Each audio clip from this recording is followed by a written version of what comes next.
ஐயனார் துணை சீரியலில் இப்போ நடக்கிற விஷயங்கள் முன்ன மாதிரி இந்த கதை போகலையோ அப்படின்னு யோசிக்க வைக்கிற நேரத்தில் இப்போ ஒரு ப்ரெடிக்ஷன் இப்படி போகலாமா அப்படின்னு சொல்லிட்டு ஒரு கற்பனை கதை தான் இது. நடக்காமலும் போகலாம். ஸோ இப்போ பார்த்தீங்க அப்படின்னா முதல்ல எடுத்த உடனே இப்போ சேரன் ஒரு முடிவு எடுத்து இந்த வீட்டை விட்டு நம்ம எல்லாம் போகலாம் அப்படின்னு சொல்ல அதை முதல்ல நிலா கேட்டுட்டு என்ன சொல்கிறீங்கன்னா எதுக்கு நான் நீங்கள் போகணும் அப்படின்னா, இல்லை வெளில எல்லாருமே உங்களை ஏதாச்சும் வார்த்தைகள் சொல்லி காயப்படுத்துவாங்க, நாங்கள் எல்லாருமே ஆண்களாக இருந்து இந்த வீட்டில் ஒரே ஒரு பொண்ணாணி இருக்கனால தானேப்பா பிரச்சனை, அதனால் நாங்கள் இந்த வீட்டை விட்டு போயிடுறோம் அப்படின்னா, நானே இந்த வீட்டை விட்டு தானே நான் போகிறேன், நீங்கள் என்ன பண்ணுறீங்க, ஏன்னா அந்த மாதிரிலாம் பேசிகிட்டு இருக்கீங்க, நான் டிவோர்ஸுக்கு அப்ளை பண்ணிட்டேன், நான் இல்லை இந்த வீட்டிலே இருந்தாலும் கூட நான் இவரோட மனைவியாக இருக்க போகிறதில்ல, சோழனுக்கும் எனக்கும் இடையில எதுவும் கிடையாதுங்கிறத நான் முன்னாடியே தெளிவுபடுத்திட்டேன். இப்போ சோழனை மட்டும் இருக்க வச்சுட்டு நீங்கள் போகிறீங்க அப்படின்னா, நான் அந்த வீட்டில் இருக்கிறதே உங்கள் எல்லாத்துக்காக தான், நீங்கள் பல்லவனுக்காக உங்களுக்காக எல்லாத்து மேலே இருக்க மரியாதையினாலையும் பாசத்தினாலையும் தான் இருக்கேன் அப்படிங்கிறத புரிஞ்சுக்கலாம்னா நீங்கள் என்னன்னா நீங்கள் அப்படின்னு பேசிகிட்டு இருக்கும்போதே சோழனுக்கு கொஞ்சம் வருத்தமாக இருந்தாலும் இவங்கெல்லாம் சேர்ந்து ஒரு முடிவு எடுத்து, இல்லை இப்போ போகலாம் ஒன்றும் வேணாம், நீங்கள் போனீங்கன்னா நான் இந்த வீட்டை விட்டு போயிடுறேன், நீங்கள்லாம் எதுக்கு போகணும், நான் எப்படி டிவோர்ஸுக்கு அப்ளை பண்ணிட்டேன்ல, நான் ஹாஸ்டலுக்கு போயிடுறேன் அப்படின்னு அவங்க பேசுகிற மாதிரி சம்பவங்கள்லாம் நடக்க, இந்த ஒரு கலையபுரத்தில் எப்படியோ சரி ஓகேன்னு ஒரு முடிவு எடுத்து இவங்கெல்லாம் அந்த வீட்டிலே இருக்கும் பொழுது இப்போ பார்த்திங்க அப்படின்னா இப்போ நைட்டாக இந்த வீட்டில் இருக்கவங்க எல்லாம் நல்லமாக தான் இருக்காங்களா, எதுவும் பிரச்சனையா அப்படின்னு பார்க்கறதுக்காக கார்த்திகா வீட்டு கதவை தட்ட, உடனே யாரா அது கதவை தட்டுறா அப்படின்னு சொல்லிட்டு அரை தூக்கத்தில் எந்திரிச்சு போய் இப்போ பார்க்குறாரு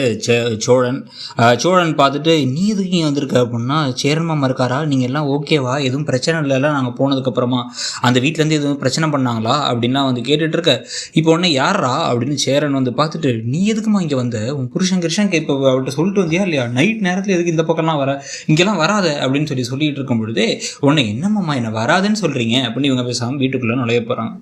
நுழைஞ்சதுக்கப்புறமா சோழன் எனக்கு தூக்கம் வருதுன்னா, நீங்கள் வேணால் உங்கள் லவ்வை பாருங்கள், அந்த பிள்ளைக்கான கல்யாணம் ஆகிடுச்சுங்க, ஞாபகத்தை வச்சுக்கோங்க அப்படின்னு சொல்லிட்டு போனதுக்கு பிறகு இப்போ பார்த்தீங்க அப்படின்னா சேரனும் இப்போ இந்த பக்கம் கார்த்திகாவும் பேச ஆரம்பிக்கிறாங்க. குடும்பத்தை சந்தோஷமா இருக்கியா, எதுவும் பிரச்சனையா இல்லையா அப்படின்லாம் கேட்க, இல்லை மாமா எல்லாம் பிரச்சனை இல்லை, அவருக்கு எல்லாமே அவர் எல்லாம் புரிஞ்சுக்கிறாரு, நல்லவராக தான் இருக்காரு அப்படின்னு சொல்லிட்டு இருக்கும் பொழுதே நல்லா பத்திரமா இருமா, சந்தோஷமா இரு, அவர் எப்போ துபாய் போறாரு அப்படின்னா, அவர் சீக்கிரமாகவே போறாரு மாமா, என்னையும் கூட்டு போயிடுவாமா இல்லை வேணாமான்னு யோசிக்கிறாரு, அங்கே போயிட்டு ஒரு வீடு பார்த்துட்டு அப்புறமா என்னை கூப்பிடலாம், இப்போதைக்கு அவர் வேணாம் அப்படின்னு சொல்லிட்டு இருக்காரு மாமா, அது ஒரு முடிவு எடுத்துகிட்டு சீக்கிரமாக தெரியும், ஒருவேளை அவர் போயிட்டாருன்னா அவர் வீட்டில் நான் இருக்க மாட்டேன், மோஸ்ட்லி இங்கே கொஞ்சம் நாள் இருக்கலான்னு இருக்கேன், நான் இன்றைக்கி தான் உங்களை போலீஸ்லாம் பிடிச்சிட்டு போயிடும்னு சொல்லி ரொம்ப பயந்துட்டேன் மாமா அப்படிங்கும் போது, நீ எங்களுக்காக சப்போர்ட்டாக பேசினதுக்கு ரொம்ப தேங்க்ஸ்ப்பா, எங்கள் குடும்பத்துக்காக யாரும் பேசாத போது நீங்கள் 3 பேருமே பேசுனீங்க, நிலா வானதி, அதுக்கப்புறம் நீ எல்லாமே எனக்கு ரொம்ப சந்தோஷமாக இருந்துச்சு, சரி இப்போ நீ முதல்ல வீட்டுக்கு கிளம்பு அப்படின்னு சொல்லிக்கிட்டு இருக்கும் பொழுது, மாமா சீக்கிரமாக உங்களுக்கு ஒரு கல்யாணத்தை பண்ணிக்கோங்க மாமா,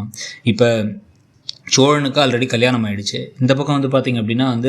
வானதின்னு ஒரு பொண்ணு, அந்த பொண்ணு வேறு காதலிக்கிறேன் அப்படின்னு சொல்லி உட்காந்துருக்காங்க பாண்டியனை, அப்போ பாண்டியன் வானதிக்கும் கல்யாணம் ஆகிடுச்சுன்னா உங்களுக்கு மட்டும் கல்யாணம் ஆகாமல் இருக்குமாம்மா, நீங்கள் சந்தோஷமாக இல்லை அப்படின்னு தெரிஞ்சுட்டு நான் எப்படி சந்தோஷமாக இருக்கிறது,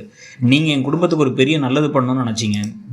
எங்கள் அப்பா அம்மாவுக்காக இந்த முடிவு எடுத்தீங்க, ஆனால் அவங்க அதை இன்னும் புரிஞ்சிக்கல, ஆனால் எனக்கு கஷ்டமாக இருக்குமாமா அப்படின்னு பேசிகிட்டு இருக்கும் பொழுது இங்கே கார்த்திகாவோட வீட்டில் எங்கடா பக்கத்தில் கார்த்திகாவை காணோம் அப்படின்னு சொல்லிட்டு இந்த பக்கம் பெட்டை தட்டி பார்த்துட்டு எங்கே போனாங்கன்னு தெரியல, ஏன்னு கிளம்பி இந்த பக்கம் வெளில பார்த்ததுக்கப்புறமா இங்கே கார்த்திகாவுடைய அம்மா அப்பா அப்புறம் இப்போ பெரியப்பா எல்லாம் சரி மாமா எல்லாம் தூங்கிட்டு இருந்த உடனே, சரி ஓகே இந்த பொண்ணு எங்கே போயிருக்குன்னு பார்ப்போம் அப்படின்னு நடந்து அந்த பக்கம் சுற்றி பார்த்துட்டு இருந்தா, தூரத்தில் அங்கே இந்த வீட்டு வாசலில் நின்று இவங்க 2 பேரும் பேசிகிட்டு இருக்காங்க, சேரனும் கார்த்திகாவுங்கிறத இந்த கணவர் பார்த்துட்டு நைட் நேரத்தில் என்ன பேசுகிறாங்க அப்படின்னு மெதுவாக கிளம்பி அவர் பார்க்கும் பொழுது பார்த்திங்க அப்படின்னா நீ போய் கல்யாணம் பண்ணிக்கோ அப்படின்னு சொல்லிட்டு அப்போ தான் கார்த்திகா சொல்லி, மாமா எனக்கு உங்கள் கூட வாழணும்னு தான் ஆசையாக இருந்துச்சு, ஆனால் அது நடக்கலை, உங்களை எந்த பொண்ணு கல்யாணம் பண்ணாலும் அந்த பொண்ணு கொடுத்து வச்ச பொண்ணாக இருக்கும், அதனால் நீங்கள் சந்தோஷமான வாழ்க்கையில் இருப்பீங்க மாமா, அதனால் ப்ளீஸ் சீக்கிரமாக கல்யாணம் பண்ணிக்கோங்க மாமா அப்படின்னு சொல்லிக்கிட்டு இருக்கும் பொழுது இதை ஃபுல்லாக கேட்டு இவருக்கு பகீர்னு ஆகிட்டு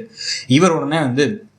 நேராக வீட்டுக்கே அப்படி வீட்டில் அமைதியாக உட்காந்துருக்காரு. கார்த்திகா அங்கேருந்து சேரன் சரிப்பா நான் கல்யாணம் பண்ணிக்கிறேன்ப்பா, நீ கிளம்புப்பா அப்படின்னு உடனே நேராக கிளம்பி வீட்டுக்கு பார்த்தா கணவர் அப்படியே உட்காந்துருக்கிறத பார்த்து, என்னங்க ஆச்சு தூங்கலையா அப்படின்னா, நான் தூங்குறது இருக்கட்டும், நீ எங்கே போனேன் அப்படின்னா, இல்லை நாங்கள்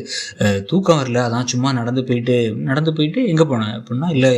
சேரன் மாமா வீட்டுக்கு போனேன், அவங்க வீட்டில் இன்றைக்கி ஒரு பிரச்சனைங்க, உங்களுக்கு தெரியாது இல்லை, போலீஸ் எல்லாம் வந்துட்டாங்க, அவங்கள அரெஸ்ட் பண்ணிட்டு போகிறதா இருந்தாங்க, அவங்க அப்படிலாம் பண்ணியிருக்க மாட்டாங்க, நாங்கள்லாம் போய் சொன்னப்பறம் தான் விட்டாங்க,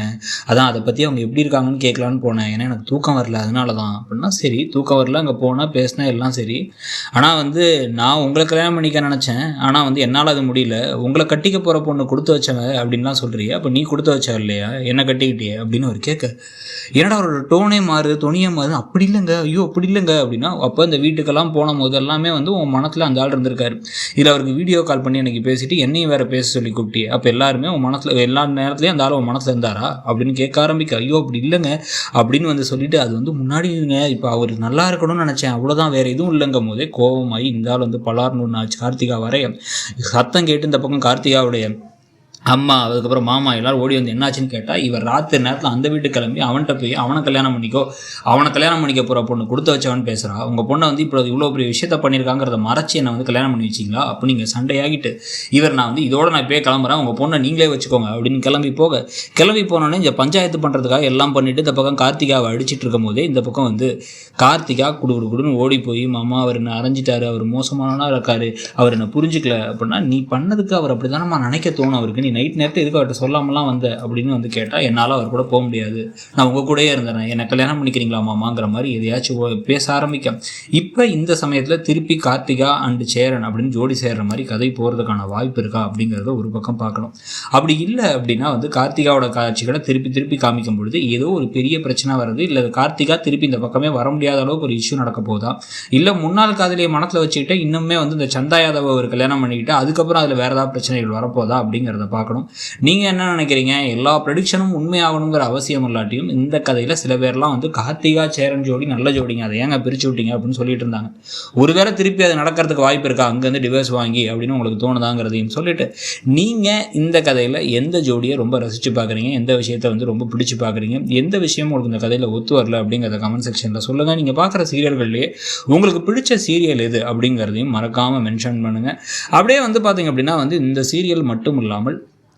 இப்போ நிறைய சீரியல்களில் வந்து பெருசாக கதைகள் இல்லாமல் ஃபில்லர்ஸ் நிறைய போயிட்டுருக்கு. அதுக்கு முக்கியமான காரணமாக என்னென்னு வந்து பார்த்திங்க அப்படின்னா வந்து இப்போ பிக் பாஸ் வரும்பொழுதே வந்து எதுவும் பெருசாக வந்து ஒரு பெரிய ட்விஸ்ட் டர்ன்லாம் வைக்காமல் கதையை கொஞ்சம் இழுக்க ஆரம்பிப்பாங்க, ப்ரோமோலாம் கம்மியாகும். யூஸ்வலாக பிக் பாஸ் மேலே அந்த அட்டென்ஷன் போகும்பொழுது அதுக்காக பண்ணுறாங்களாம். இல்லை அந்த கதையில் வந்து யாராச்சும் குறுக்க வந்து இல்லைங்க இப்படி தான் கொண்டு போகணும், ஓவர் நைட்டில் வந்து திடீர்னு சோழனையும் வந்து நிலாவையும் சேர்த்து வச்சுருங்கிறதுனால வந்து ரொம்ப நாளைக்கு இழுத்துட்டு போகலான்னு நினச்ச கதையை டக்குன்னு சொல்லிட்டு மக்களுடைய மெமரி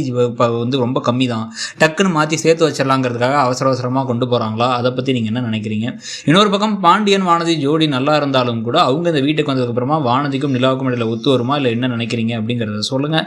உங்களை பொறுத்த வரைக்கும் இந்த கதையில் உங்களுடைய எதிர்பார்ப்பில் எந்த விஷயங்களும் ஒரு டாப் 3ல் இதெல்லாம் நடந்தால் நல்லாயிருக்கும் அடுத்தடுத்து நினைக்கிறீங்கிறத சொல்லுங்கள். இது மட்டும் இல்லாமல் நீங்கள் பார்க்கக்கூடிய இந்த சீரியல்களில் உங்களுக்கு